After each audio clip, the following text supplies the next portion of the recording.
Hi, I'm Pox, I'm Couchy Guy. and you're watching the Two Smart Guys show. We have a good show tonight. Yes, we always have good shows every night, or every Wednesday night. Well, every week we have a new show. New show at twosmartguys.com. And what do? We cover hacking electronics or just cool mods and. You know, I can't say that we're not into about everything. Yeah. If it's got an on switch, we have one somewhere. And that's almost the truth about everything. Tonight, I think we've got a fun one because we do these video podcasts, not to mention you guys have Beyond the Clipping Plane. And those kinds of video-centric events are sometimes new to people. Not everybody has the same kind of experience that you and I do with video, and have troubleshooted as many fun projects. So tonight we're talking about the new HDSLRs and ways that you can probably save a nickel or two by maybe using something that you wouldn't expect in lenses. Right. So cheap lenses on cheap cameras, or wait, high quality cameras, high quality lenses. For less money. Yes. Ways that they're not going to tell you to save money. How's that? Yeah. So I guess the first thing to do is talk about what you get. This is the Canon T2i, which is probably the most wide available and the lowest cost of Canon's HDSLR family. Right. It's probably the lowest cost DSLR that does 1080p. 24 frames. Yes, and that's the one that everybody wants. Is 1080p, 24 frames. Because that's the closest you can get to a cinematic camera. Yeah, so. And the biggest advantage. Why is this camera being used, and why not use? This is $850. For $350, we could buy a little handy cam. We've used one on the show. You've got your little Canon. For $150, I've got my little Bloggy, which I don't have with me. You could use your iPhone. Yeah, I don't even know if I have my Bloggy with me tonight. But, we're talking about, video cameras are all over the place. Why would we want to spend for a still camera and turn to a video camera? The sensor. The sensor makes everything in this because it's got an enormous sensor, APS-C. Yeah, so sensor. It's like a... It's the same. It's roughly the size of a 35 millimeter frame. Yeah. Which big sensors means shallow depth of field. Right, and the low light. And it has a better low light. Better low light. So, as opposed to your little cheap camera, your littler cameras. Yeah. Little tiny and because of the way this camera is built, we have the availability of the ISOs that we would have when shooting stills, and we have a little bit of the shutter changes, things like that. But we have that huge sensor, which adds all that depth of field, which also brings that 24p cinematic look to make it look like it was shot on film or a high-end camera. So we're talking cameras that are like the Red, things like that. This doesn't have exactly the same kind of quality because there are some other issues that, make a difference. There's a reason why I pay $50,000 for a Red.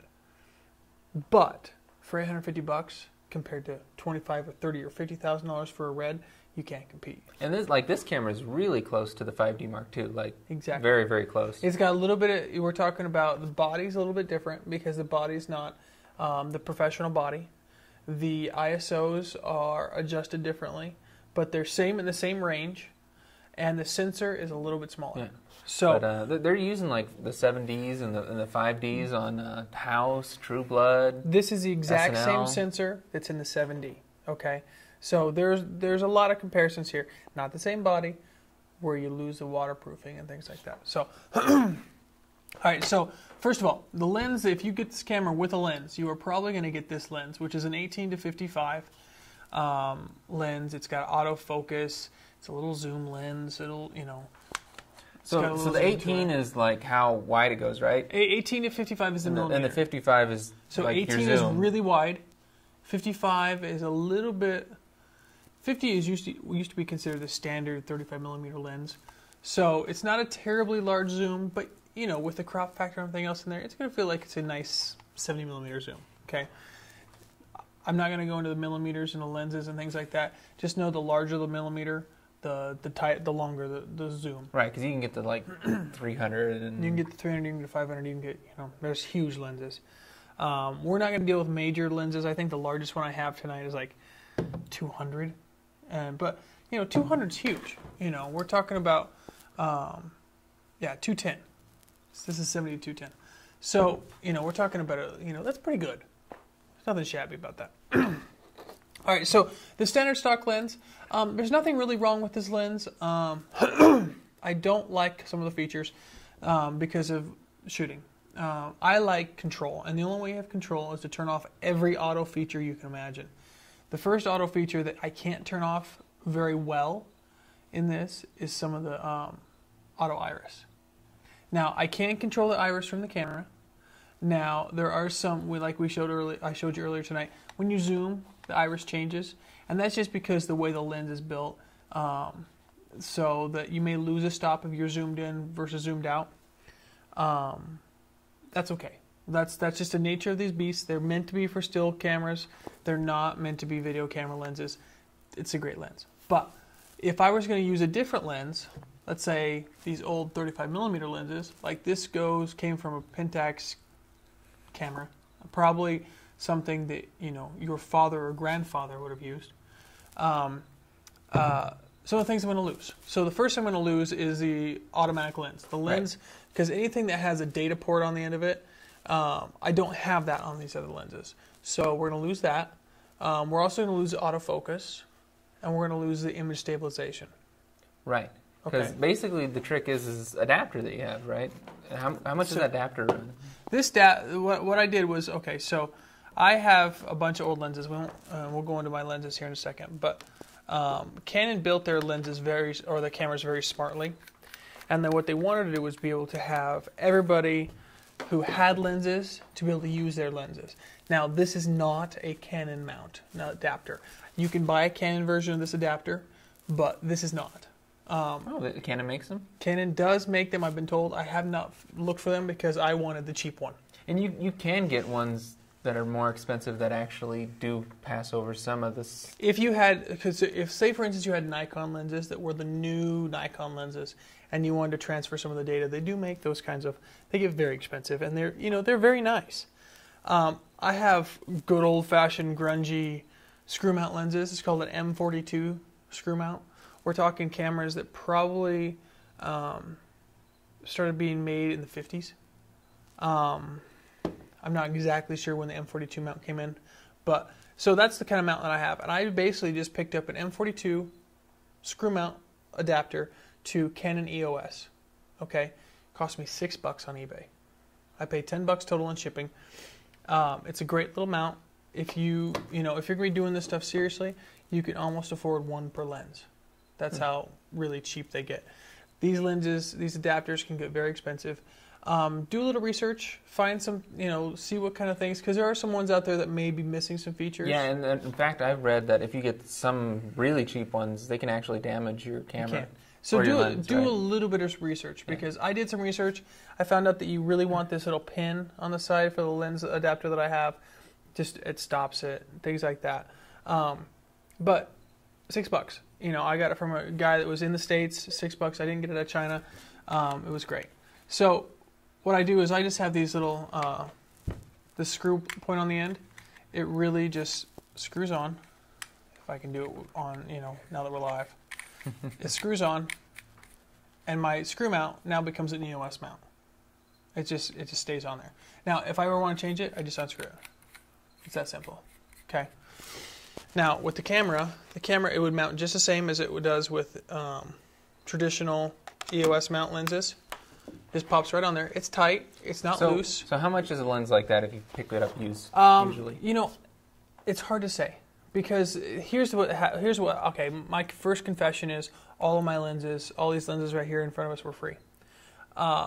Because the person who I found these in a garbage can. I hate to admit it, but the person threw them away because they looked at their local Best Buy, and Best Buy said 35mm dead. You have no reason to have film is dead. Why keep the stuff? The person had tried to pawn them, had tried to sell them, had tried to eBay them as far as I know, and couldn't get what they thought was worth it. In the end, they just gave up and threw them away. Yeah, so yard sales, garbage cans, pawn shops, Craigslist. You will be surprised. eBay. And I don't want to say that you can only use M42. any of these old 35 millimeter lenses, do your homework and make sure you can get the EOS mount for it. But a lot of these old lenses have EOS mounts. I know the Olympus lenses make a fantastic lens. You know, they're great sets that are out there. And comparable lenses for Canon, I mean, you know, these are minus some of the fancy features, are hundreds of dollars. And these are literally going to cost you a few bucks. I have a 70 to 300 that I bought for my Nikon. That's not this kind of camera. And I bought the cheapest lens I could find. It doesn't have any auto features. I spent $200. Okay. I could buy an adapter for each of my lenses for less than $200. You know, that kind of stuff. For all of my lenses. So the first point of this is to save money. These old 35 millimeter lenses that everyone thinks is dead, get them. Just gobble them up, because we'll be able to use them for our cinematic reasons for years. These lenses, especially if you get really high-end glass, like some of these are garbage because they've been scratched, they've been beat up. You know, they're just, they've been really abused. I use them because we're not using super high-end stuff. We're not playing. They do their job. You know, technically the resolution we shoot at in 1080p is less than the high-end resolution that the camera would normally shoot in. Some of the blemishes and things like that don't come through in the moving picture as much as they come through in the still picture, because they don't show up as well. There's lots of excuses I can make. The point is that, you know, you can get a whole bunch of lenses if one or two of them is bad versus a whole, you know, if you get a whole bundle of them, you're still fine. So you get these lenses, and I just have a variety. You know, I have a 35 millimeter, which is a relatively before you get into wide. your lenses, and we tell people how they save their money with that way. Fantastic. We need to tell them about how to save money in traveling. So. Oh, well, I personally travel a lot, and you know what? Sometimes I don't have the cash to travel where I need to go. So sometimes there are meetings, and I don't like to travel for meetings. I like to travel on vacation. So if I have a choice between spending my money to travel for a meeting or spending my money to travel for a vacation, guess where I'm spending my money? Go to meeting. Go to meeting. We're gonna actually tell you how to go to meetings without spending the money. Right now, you can get, if you go to www.gotomeeting.com/podcast. You can 45 days free trial of the GoToMeeting software, where you can host meetings, you can invite lots of guests. I don't even know if there's I'm not sure what the limitation is, but you can do, you know, you can share your screen on your computer. You can host your meeting. Right, so you can have your PowerPoint up and guess go what? through everything with everybody. Not everybody has to be in the same room. Everybody has to be in the same country. They can either call in or they can VoIP in. It's all built into the client. They don't have to have any software on their end. It's all web-based. No, it's awesome. It's a fantastic thing. So right now, get the trial, test it out. We know you'll like it. Yep. GoToMeeting.com/podcast. Yeah. So the great thing that we like about these lenses, you know, is first cheap. Because as much as I get protective over my lenses, if I broke a lens, I will cry. But I'm only out, you know, a few bucks to replace it. And I don't know. Have you noticed a disadvantage to these versus, you know, maybe the more traditional lenses that we've shot with? The only thing I noticed on the last episode of Beyond the Clipping Plane that we were shooting, one of your lenses had a speck on it, or I don't know if it was a piece of dust or what, but it looks like 4 dead pixels. I can probably tell you which ones it was, because I have one of these that has a scratch in it. Because I was looking at it, I was like, well, not all the shots have it. I wonder. Yeah, I don't know if it's a sensor, the sensor in here, or if it's no. One of the lenses. I probably have a scratch on one of my lenses that's pretty substantial, and I haven't been cleaning my lenses very well. While we would, you know, here in the garage and the dustiness of it. But, so, you know, there have been a couple things here and there. The other thing you're going to run into is if you're shooting video, and this is regarding the shooting video, but you can use them for still. This picture behind us, I took with one of these lenses. You know, it's not the greatest in focus because I was looking for the effect, but, you know, you can use these for still. You can use these for video. They save you a grundle of money. And especially, let's say you're a student. Let's say you're a filmmaker. How much money do you have to spend on lenses? Because I can tell you exactly how much it costs for a cinema lens to put on one of these. It's not cheap. I can tell you how much it costs. Raggable spent how much hundreds of dollars for his. One of He's his got a lenses he had like an $800 he has a $600 fantastic lens collection. But if you're starting out and you're filmmaking or shooting things like that, you just can't afford that kind of stuff. So get the cheap ones, put the adapters on them. Now, use the manual iris. You will need to use the manual iris. You'll need to understand that there's a couple of losses you get with these. One, because of the lack of the sensor, things like that. Sometimes your metering for your light metering goes kind of wacky. You're going to have to use a light meter or you have to do a test shot. It's simple as that. Test shots are the easiest way to troubleshoot. Most of the time, half the time, you guys are doing test shots anyway. You just kind of move your way into it. It's close with the meter, but it's not great. The other thing is, so you're going to have to use your iris, you have to use your iris manual also. So it's pretty straightforward. The other one, why don't we go into the camera so I can show you everything. The ISO and everything else stays the same way as the camera functions normally. You would just change your ISO as you would normally. You just roll your ISO back and forth. Let's move that cam a little closer so you can show them the difference in the. Actually, put the cam back where it was. So you can rack focus. I'm going to show you the depth of field difference. So I'm going to put the ISO where I want it. We're going to say at 400 right now, just because of where we're at. Now, the biggest reason is these cans are, no exaggeration, do the wide shot. I think you can see them on the wide shot. They are probably, 8 to 10 inches apart? Yeah, less than a foot. Okay. Normal video camera would not be able, they would both be perfectly in focus. Right. Okay, let's go back to the shot real quick. With this, we've got the beautiful out of focus behind you, and it looks like I'm using one of my garbage lenses, and it's got this huge depth of field difference. Okay, that's the kind of stuff that makes your video or your film or your piece stand out huge above other things, because when you can do that without having to do any special tricks and do it all in camera, you save yourself tons of time. The aesthetic look is more pleasing, and plus you don't have to have these fake little, people do this outlining and then defocusing where they've got this really hard edge. Like if you look right here, there's this little softness to it right around the edges. Oh yeah. Now, if you were to cut that out, if this was real, if it was gonna, I could fake it into being how it's gonna be if we did this. Now that's just because I shoot with the iris. My iris is all the way open. If I stop the iris down all the way, I had to take the lens off to do that because I can't see it well enough to. We'll jack the ISO so I can actually see in here. Your video camera probably traditionally would look something like this. It's really low light, but let's see. I wonder if I can. You can go up one more stop on the ISO, can't you? I think the ISO is about. I go 6400. I think I can. Let me take the lens off again. What are we into? That's. Oh, I'm letting light in otherwise. That's me. I'll drop down to an 8. That'll give us plenty of room. The fake side of this. So what are you adjusting, the f-stop? Or? I'm adjusting the f-stop.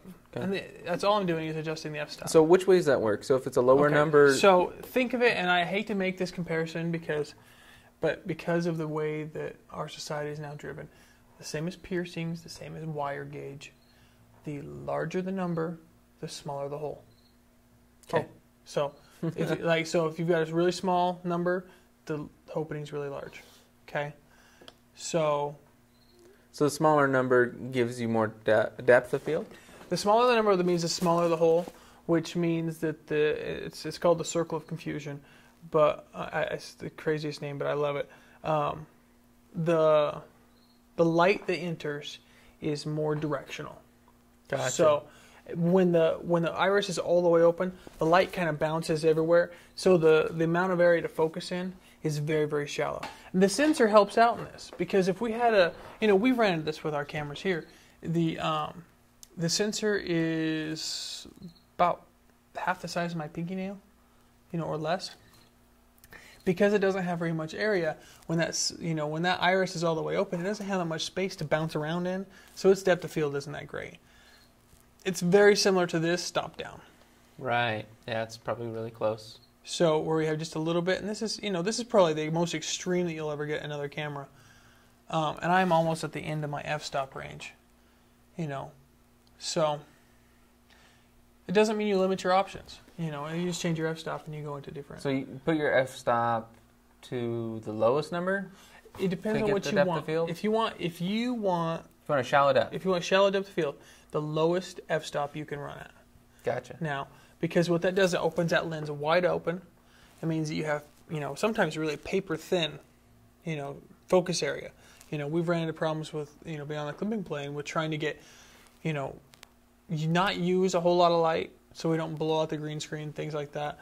Use a wider f-stop, but suddenly our focus goes away. So we've got to, got to find that happy balance of what you want. So if you're shooting something here, I can see in the back, I got, my f-stops, but I had to jack my ISO to get there, so, and that's something you don't want to get into. Like normally, I would never shoot an ISO 6400. I would shoot probably at the most an 800 ISO. Right. Because it gets pretty grainy if you go. Yeah, we're talking about, every time you increase the ISO, you increase your chance of noise and things like that. So this is a 2.8,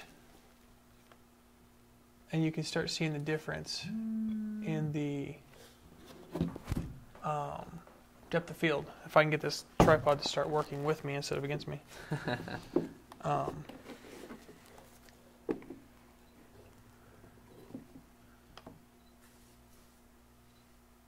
So suddenly you have it like the pop can is significantly more blown out. Your little roll back and forth has got a lot more movement to it. Things like that. So we've got, a lot more play room. Fantastic camera. Don't need to spend the big bucks on the lenses if you don't want to. You can.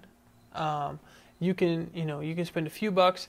There are some things you should know.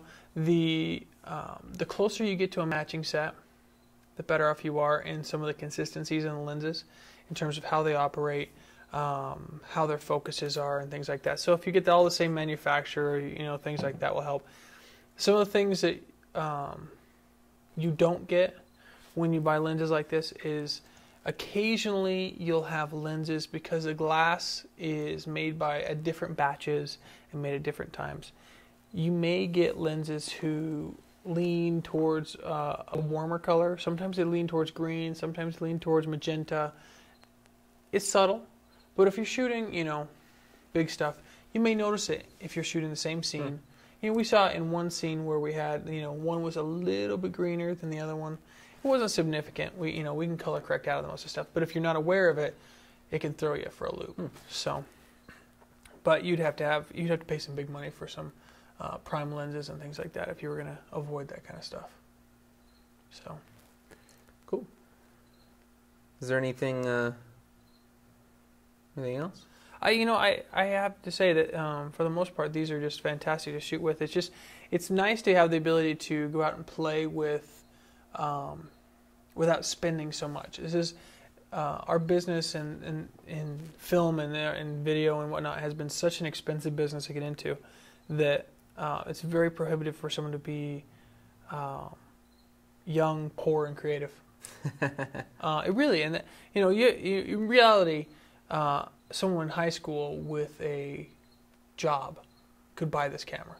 It's an expensive camera in terms of like just money. It's $850, but if you were to pay $850 and then $300 and $700 and this and this just to get a set of lenses, well, it's nothing to be stuck with it. You don't want to be stuck with just it'll zoom in and out, here and there. It's not bad to play with, but it's not something you want to be stuck with.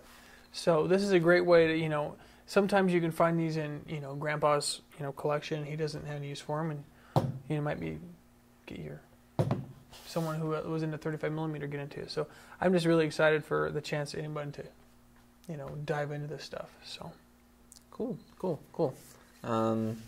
You know what else I'm excited for? Talking about creativity. The chance to make your own stuff.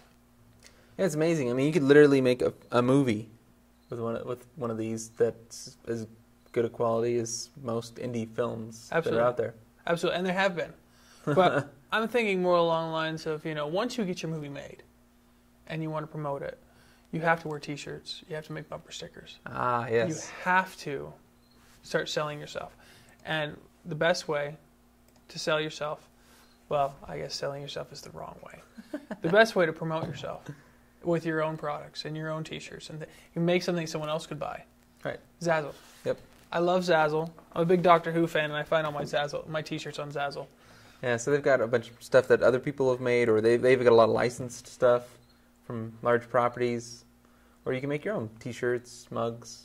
Anything. I really do get a kick out of Zazzle, and I would say use our code, get the 10% off when you spend $50. The numeral 2 Smart Guys 01. They changed our code a little while ago, so if you've been using the old code, don't use that anymore. Number 2 Smart Guys 01. And we had a contest last month where if you go to our website and vote on the T-shirt, there's some entries. We're going to be picking a winner. We're going to be wearing it on the show, and we'll probably do it again in the future. I really wanted to do an obscene T-shirt for a contest, but I knew that was better. Anyways, check out Zazzle. Use our code. It saves you money. It helps us make more shows. So yeah, it's been fantastic stuff. Plus, you do use it for things like promoting your stuff. Which is exactly what this T-shirt contest is for. Is that when Pox is out, standing in line for the next iPhone 5, he can have his T-shirts letting everyone know that they are being filmed and they are going broadcast live over the web. Oh yeah, by the way, I have to show you. I got some spy glasses. Nice. Spy glasses. $20 on this one website. Really? Yeah, 640 by 480, 30 frames a second. And they look pretty good. I'm kind of creeped out by the fact you have spy glasses now. I'm wearing them right now. They transmit wirelessly? No, they just record locally. Wow, that's cool. Anyways, our show, Two Smart Guys, every week we do a new show. And we do, and you're going to see a new show every Monday. If you want to catch our live broadcast, you do it on Wednesdays at 10:30 Mountain Time, and you can watch us set up for about 45 minutes to an hour, and then we'll get the show underway. We like to set up for a while. We start broadcasting at 10:30. Whether or not we start the show at 10:30, that's a different matter. And feedback. So send me feedback. I'm at Walking Crow on Twitter, or my email's pox@twosmartguys.com, and let us know what you want to see on our show. Yeah, we really do a lot of different stuff. Any gadgets you want to see hacked or modded? Broken. We do break things occasionally.